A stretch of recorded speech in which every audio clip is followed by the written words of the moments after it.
আমাদের প্রিয় নবী হযরত মুহাম্মদ সাল্লাল্লাহু আলাইহি ওয়াসাল্লাম বলেছেন, তোমাদের মধ্যে সর্বোত্তম ওই ব্যক্তি যিনি কোরআন মাঝ শিক্ষা করে এবং অপরকে শিক্ষা দেয়। قال النبي صلى الله عليه وسلم طلب العلم فريضة على كل مسلم। আমাদের প্রিয় নবী হযরত মুহাম্মদ সাল্লাল্লাহু আলাইহি ওয়াসাল্লাম বলেছেন, দ্বীনে ইলম শিক্ষা করা প্রত্যেক নারী পুরুষের উপর ফরজ আইন।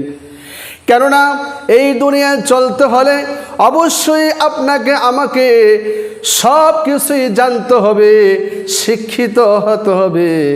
আর শিক্ষার জন্যই রাসূল সাল্লাল্লাহু আলাইহি ওয়াসাল্লাম বলেছেন, তালাবুল ইলমি ফারিদাতুন আলা কুল্লি মুসলিম। রাসূল সাল্লাল্লাহু আলাইহি ওয়াসাল্লাম বলেছেন, দ্বীনে ইলম শিক্ষা করা প্রত্যেকটি নারী পুরুষের উপর ফরজ আইন। অর্থাৎ যেই ব্যক্তি নামাজ জানে না, নামাজের মাসআলা জানা তার উপর ফরজ। যে ব্যক্তি রোজা জানে না, রোজার মাসআলা মাসাইল জানা ফরজ। যে ব্যক্তি যাকাত বিষয়ে মাসআলা জানে না, যাকাতের বিষয়ে মাসআলা জানা ফরজ। যে ব্যক্তি হজ করবে, হজের মাসআলা জানা তার উপর ফরজ। যে ব্যক্তি ওযু করবে, ওযুর মাসআলা, ওযুর নিয়ম কানুন জানা ফরজ। আল্লাহর হাবিব সাল্লাল্লাহু আলাইহি ওয়াসাল্লাম বলেছেন, যে ব্যক্তি ইলমে দ্বীন শিক্ষার জন্য ঘর থেকে বের হলো, যতক্ষণ পর্যন্ত আল্লাহর রাস্তায় থাকবে, শিক্ষাঙ্গনে শিক্ষা গ্রহণ করবে, মসজিদ মাদ্রাসায় এবং যেখানে শিক্ষা দেওয়া হয় ওই শিক্ষাঙ্গনে যাওয়া, অর্থাৎ ঘর থেকে যাওয়া থেকে শুরু করে শিক্ষাঙ্গনে যাওয়া পর্যন্ত তার পায়ের নিচে ফেরেশতারা নূরের ডানা বিছিয়ে দেন। আমাদের প্রিয় নবী হযরত মুহাম্মদ সাল্লাল্লাহু আলাইহি ওয়াসাল্লাম বলেছেন, যে ব্যক্তি আল্লাহর সন্তুষ্টির জন্য দ্বীনে ইলম শিক্ষা গ্রহণ করবে, অর্থাৎ ইলমে দ্বীন শিক্ষা গ্রহণ করবে, আল্লাহ তাআলার জমিনে যতগুলো মাছ রয়েছে, সমুদ্রের তলদেশে যতগুলো প্রাণী জগৎ রয়েছে, আকাশের ফেরেশতারা, জমিনের ফেরেশতারা, জঙ্গলের পশু পাখি, মাটির ভিতর পোকামাকড় যা কিছু আছে, সকলেই শিক্ষার্থীদের জন্য আল্লাহর কাছে দোয়া করে। আমাদের প্রিয় নবী হযরত মুহাম্মদ সাল্লাল্লাহু আলাইহি ওয়াসাল্লাম বলেছেন, ইলমে দ্বীন শিক্ষা করার জন্য যখন ঘর থেকে বের হয় তখন তিনি আল্লাহর রাস্তায় থাকে, অর্থাৎ তিনি আল্লাহর সান্নিধ্যে থাকে। ওই ব্যক্তি যদি মারা যায়, আমাদের প্রিয় নবী হযরত মুহাম্মদ সাল্লাল্লাহু আলাইহি ওয়াসাল্লাম বলেন, আল্লাহ তাআলা তাকে শহীদি মর্যাদা দান করবে। আমাদের প্রিয় নবী হযরত মুহাম্মদ সাল্লাল্লাহু আলাইহি ওয়াসাল্লাম তিনি শিক্ষক ছিলেন হযরত আদম আলাইহিস সালাম এবং মুহাম্মদ সাল্লাল্লাহু আলাইহি ওয়াসাল্লাম পর্যন্ত 2,26,000 নবী এবং রাসূল সবাই শিক্ষিত ছিল, সবাই ইলমে দ্বীন অর্জন করেছেন, আর সকলেই শিক্ষিত হয়ে দুনিয়াতে এসেছেন। সাহাবায়ে কেরাম তারাও শিক্ষিত ছিলেন, আজওয়াজ মুতাহহারা এবং তাবিঈন, খুলাফা রাশিদিন, আউলিয়া কেরাম তারা সকলে শিক্ষিত ছিলেন, ইলমে দ্বীন অর্জন করে তারা সম্মানিত হয়েছেন। আমাদের প্রিয় নবী হযরত মুহাম্মদ সাল্লাল্লাহু আলাইহি ওয়াসাল্লাম বলেন, আল্লাহর ফরজ বিধানবলীর মধ্যে কেউ যদি একটি অধ্যায় শিখে অথবা 2টি অধ্যায় শিখে অথবা 3টি মাসআলা শিখে, আল্লাহ তাআলা তাকে জান্নাত দান করবেন।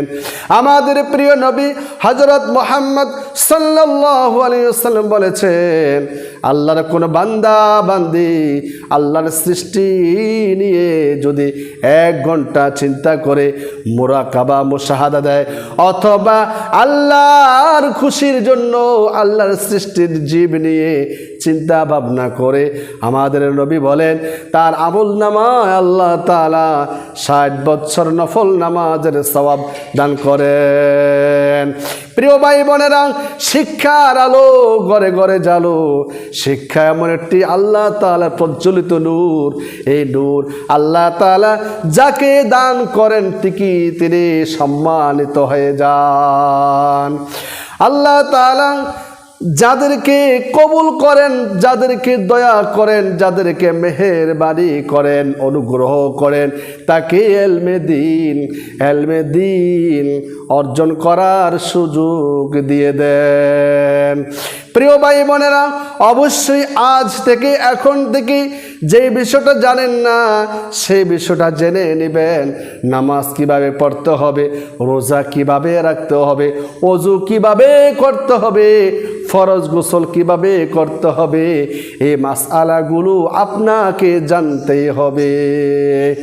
আমাদের প্রিয় নবী হযরত মুহাম্মদ সাল্লাল্লাহু আলাইহি ওয়াসাল্লাম বলেছেন, যে ব্যক্তি আল্লাহর সন্তুষ্টির জন্য পরিষ্কার পরিচ্ছন্ন হয়ে ওযু করবে, ওযু করার সময় বিসমিল্লাহির রহমানির রহিম বলে ওযু শুরু করবে, আল্লাহ তাআলা তার দিকে রহমতের নজর দান করেন।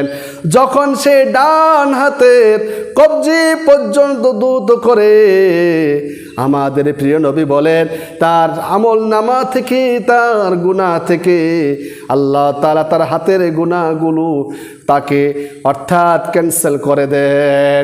আবার যখন বাম হাত কবজি পর্যন্ত দ্রুত করে, বাম হাতের গুনাহগুলো পানির সাথে জমিনে পড়ে যায়।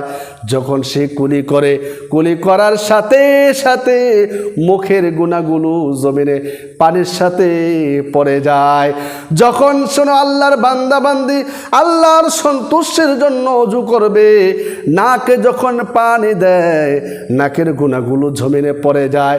যখন সে সমস্ত মুখমণ্ডল ভালো মতন ধৌত করে, মুখের গুনাহ, চোখের গুনাহ এবং সমস্ত মুখমণ্ডলের গুনাহ আল্লাহ তাআলা তাকে ক্ষমা করে দেন, অর্থাৎ মাফ করে দেন, ক্যান্সেল হয়ে যায়, ডিলেট হয়ে যায়, গুনাহগুলো পানির সাথে জমিনে পড়ে যায়।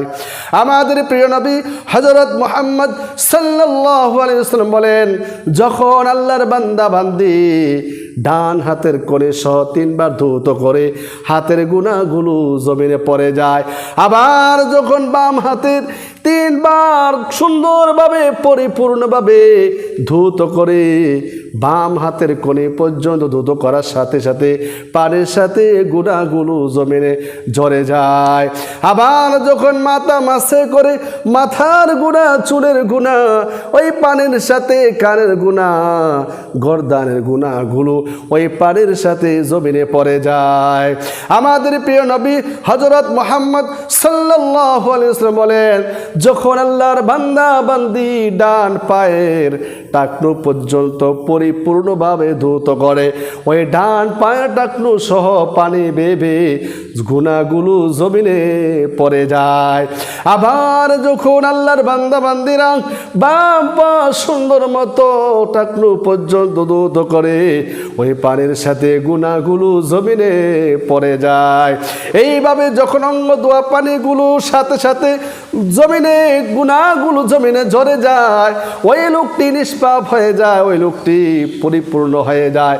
ওই লোকটি যখন ওযু করার শেষে কালিমা শাহাদাত পাঠ করে, আমাদের প্রিয় নবী হযরত মুহাম্মদ সাল্লাল্লাহু আলাইহি ওয়াসাল্লাম বলেন, কালিমা শাহাদাত পাঠ করার সাথে সাথে আল্লাহ তাআলা 8টি জান্নাতের দরজা খুলে দেয়। ওই সময় যদি আল্লাহর বান্দা বান্দি মারা যায়, আল্লাহ তাআলা তাকে শহীদি মর্যাদা দান করেন।